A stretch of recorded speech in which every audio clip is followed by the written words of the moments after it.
Hi viewers, இன்னைக்கான வீடியோவில் என்ன நடக்கலாம்னு சொல்லிட்டு பார்க்கலாம். வீடியோக்குள்ளே போகிறதுக்கு முன்னாடி நம்ம சேனலை லைக் அண்ட் சப்ஸ்கிரைப் பண்ணிவிட்டு கொஞ்சம் சப்போர்ட் பண்ணுங்கள். வாங்க இப்போ வீடியோக்குள்ளே போகலாம்.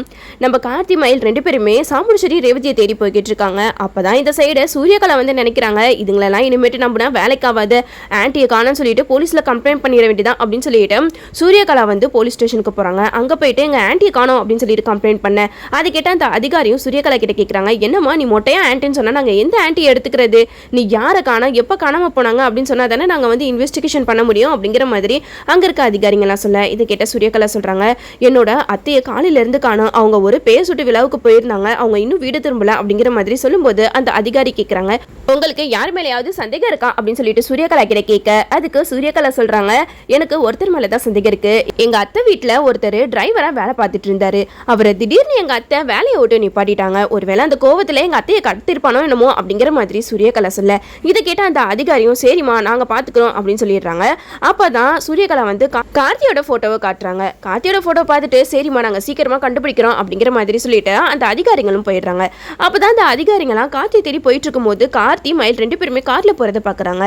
ஓடி போயிட்டு கார்த்தியோட காருக்கு முன்னாடி ஜீப் பண்ணி பாட்டுறாங்க. அப்போ தான் கார்த்தி வந்து மயில் வாகனம் கிட்ட சொல்கிறாங்க, என்னது இது திடீர்னு போலீஸ் ஜீப் நிற்கிதா அப்படிங்கிற மாதிரி சொல்லி ரெண்டு பேருமே இறங்குறாங்க. அப்போ அந்த அதிகாரி சொல்கிறாங்க, நல்ல வேலை உங்களை தேடி தான் நாங்கள் போய்கிட்டு இருந்தோம், நீங்களே என் கண்ணில் மாட்டிட்டீங்க அப்படிங்கிற மாதிரி சொல்ல கார்த்திக் இதெல்லாம் கேட்டுட்டு ஒண்ணுமே புரியல, என்ன சார் சொல்றீங்க, நாங்க என்ன பண்ணோம் அப்படிங்கிற மாதிரி கேட்க உடனே அந்த அதிகாரி சொல்றாங்க, சாமுண்டீஸ்வரி அம்மாவை நீங்க கடத்தினதா அவங்க வீட்டுக்கு வந்திருக்க கெஸ்ட் சூரியகலா அவங்க வந்து எங்களுக்கு கம்ப்ளைண்ட் கொடுத்திருக்காங்க, அதனாலதான் அவங்களை அரெஸ்ட் பண்றதுக்கு வந்திருக்கோம் அப்படிங்கிற மாதிரி சொல்ல இது கேட்ட மயில் வாகனம் சொல்றாங்க, சார் இவர் எங்க வீட்டு மாப்பிள்ள தான், அவர் எதுக்கு சாமுண்டீஸ்வரி அத்தையை போய் கடத்த போறாரு, அது மட்டும் இல்லாம அந்த சூரியகலாக்கு கார்த்தியை கண்டாலே பிடிக்காது, அதனால தான் கார்த்தி மேல பொய் புகார் கொடுத்திருக்காங்க அப்படிங்கிற மாதிரி சொல்ல இதை கேட்ட அதிகாரி சொல்றாங்க, அதெல்லாம் எங்களுக்கு தெரியாது, கம்ப்ளைண்ட் கொடுத்திருக்காங்க, நாங்க விசாரிச்சே ஆகணும் அப்படிங்கிற மாதிரி சொல்லும்போது நம்ம கார்த்தி வந்து அந்த அதிகாரி கிட்ட சொல்றாங்க, ஒரு நிமிஷம் இருங்க, என் ஃப்ரெண்டும் அதிகாரி தான், அவங்களுக்கு நான் ஃபோன் பண்ணி தரேன், நீங்களே பேசுங்க அப்படின்னு சொல்லிட்டு சரவணனுக்கு ஃபோன் பண்றாங்க. அப்பதான் கார்த்தி எல்லா விஷயத்தையுமே சொல்றாங்க. சரவணனும் அந்த அதிகாரி கிட்ட நீ போனை கொடுக்காத்தி நான் பேசிக்கிறேன் அப்படிங்கிற மாதிரி சொல்ல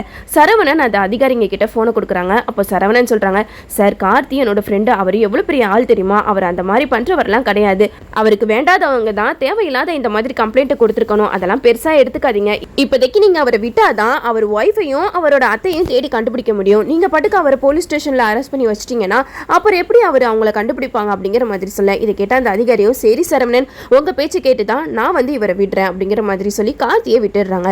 கார்த்தி மயில் ரெண்டு பேருமே எங்க தான் இருப்பாங்க அப்படின்னு சொல்லிட்டு தேடி போயிட்டு இருக்கும் போது அப்போ ஒரு சின்ன பொண்ணு ரோட்ல கார்ல அடிப்படை வந்திருப்பா.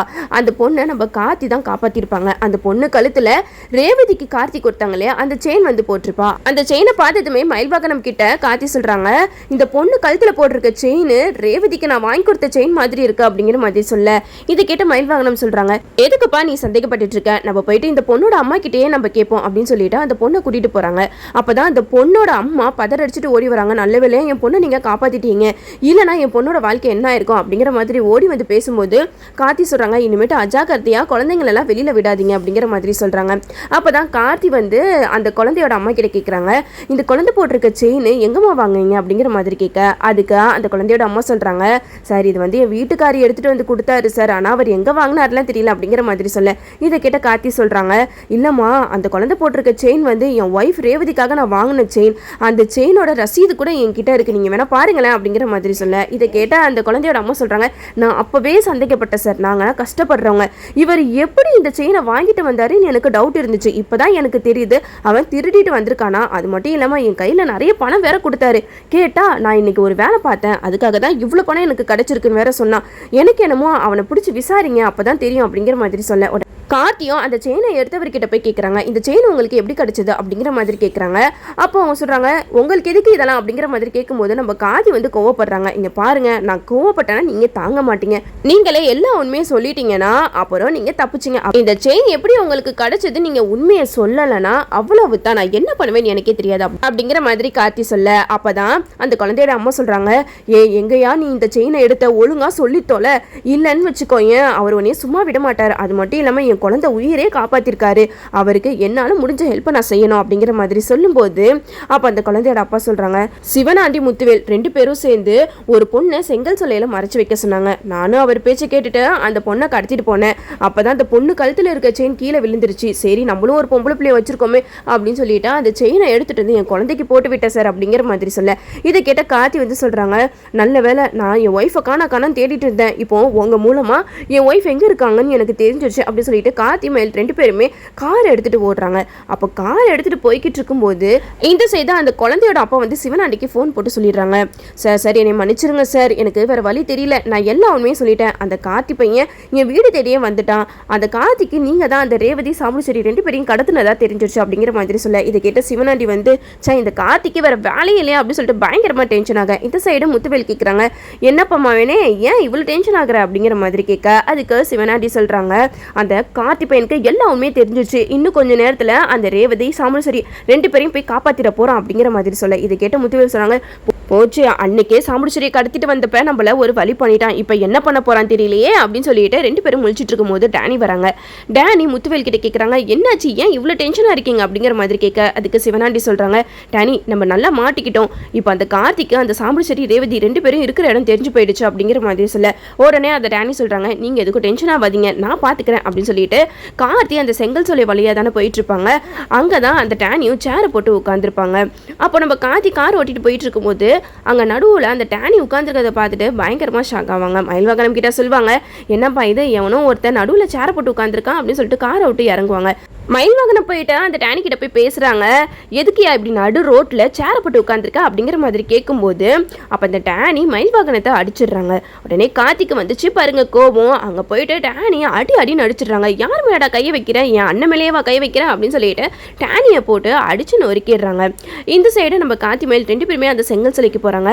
அங்க போனா ஒருத்தர் வந்து கரண்ட் ஷாக் அடிச்சு படுத்து கிடப்பாரு. அங்க இருக்கிறவங்களுக்கு எல்லாம் ஒண்ணுமே புரியாது, என்னது இது இந்த செங்கல் சோலையில அடுத்தடுத்து அபசகனம் ஏதோ ஒன்று நடந்துகிட்டே இருக்கு, எதனால இப்படி நடக்குது அப்படின்னு சொல்லிட்டு எல்லாம் கிளம்பி போயிருக்க. அப்பதான் நம்ம கார்த்தி மயில்வாகனம் பதற அடிச்சுட்டு ஓடி வருவாங்க. அங்க வந்து அங்க இருக்கிற ஓலையெல்லாம் எடுத்து பார்த்தா ரேவதி சாமுடிச்சரி 2 பேருமே மயங்கி போயிருப்பாங்க. அப்ப நம்ம கார்த்தி அவங்கள மடியில தூக்கி வச்சுட்டு ரேவதி ரேவதி அப்படி சொல்லிட்டு கத்திட்டு இருப்பாங்க. இதை பார்த்ததுமே அங்க இருக்கிறவங்க எல்லாம் பயங்கரமா ஷாக் ஆவாங்க, என்னப்பா இது இவங்க 2 பேரையும் யாரு கொண்டு வந்து இங்க போட்டிருப்பா, அதனாலதான் நம்ம இந்த ஓலையில தீ வைக்கும் போதெல்லாம் தடங்கள் வந்துகிட்டே இருந்துச்சா, நல்ல வேலை அந்த தடங்கள் வந்தனாலதான் நம்ம அந்த ஓலையில தீ வைக்க முடியல அப்படிங்கிற மாதிரி சொல்லிக்கிட்டு இருக்காங்க. இந்த சைடு மயில்வாகனம் அங்க இருக்கிறவங்க கிட்ட எல்லாம் கேக்குறாங்க, இவங்க 2 பேரையும் யார் இங்க கூட்டிட்டு வந்தா தெரியுமா அப்படிங்கிற மாதிரி கேட்க, உடனே அங்க இருக்கிறவங்க எல்லாம் சொல்லுவாங்க, எங்களுக்கே தெரியாதுங்க ஐயா, நாங்க வந்து இங்க வேலை பார்த்துட்டு இருந்தோம், அப்போ நாங்க ஒருத்தரையும் பூஜை செய்யும் போது ஏதோ ஒரு தடங்கள் வந்துகிட்டே இருந்துச்சு, ஆனா இதுக்காக தான் இவ்வளவு தடங்களும் வந்திருக்கு போல அப்படிங்கிற மாதிரி சொல்ல, இதை கேட்ட மயில்வாகனம் சொல்றாங்க, எப்ப நம்ம சீக்கிரம் இவங்க 2 பேரையும் ஹாஸ்பிட்டல்ல கொண்டு போய் சேர்க்கணும் அப்படின்னு சொல்லிட்டு ரேவதி சாமுடிச்சரி 2 பேரையுமே ஹாஸ்பிட்டலுக்கு தூக்கிட்டு போறாங்க. ரேவதி மயக்கத்துல இருந்து எந்திரிச்சாதான் அவங்களுக்கு பழைய நினைவுகள்லாம் திரும்பி இருக்கா, அப்படி இல்லைன்னா அவங்க பழையபடியே தான் இருக்காங்களான்றது தெரிய வரும். ஒருவேளை ரேவதிக்கு பழைசெல்லாம் ஞாபகம் வந்துருச்சுன்னா சூப்பரா இருக்கும், ஆனா இவ்வளோ சீக்கிரம்லாம் பழைசெல்லாம் ஞாபகத்துல வருமான்னு கேட்டா கண்டிப்பா இல்லைன்னு தான் நான் சொல்லுவேன். ஏன்னா இவ்வளவு சீக்கிரம் ரேவதிக்கு எல்லாமே ஞாபகம் வந்துருச்சு அப்படிங்கிற மாதிரி காட்டினா அதுல கொஞ்சம் கூட சுவாரஸ்யம் இல்லாம இருக்கும். அதனால கொஞ்ச நாளைக்கு இப்படி ரேவதி பழைசம் மறந்த மாதிரி தான் சீன்ஸ் எல்லாம் கொண்டு போயிட்டு இருப்பாங்க. ஏன்னா அதுக்கு தானே இந்த சூரியகலான்ற வில்லியே வந்திருக்காங்க. அந்த வில்லி வந்து என்னென்ன பாடுபடுத்த போறாங்கன்னு தெரியல. இந்த சந்திரகலாக்கு என்ன ஆச்சுன்னே தெரியல, ஏதோ கோயிலுக்கு போயிருக்காங்க அங்க போயிருக்காங்க அப்படி இப்படின்னு சொல்லிக்கிட்டு இருக்காங்க.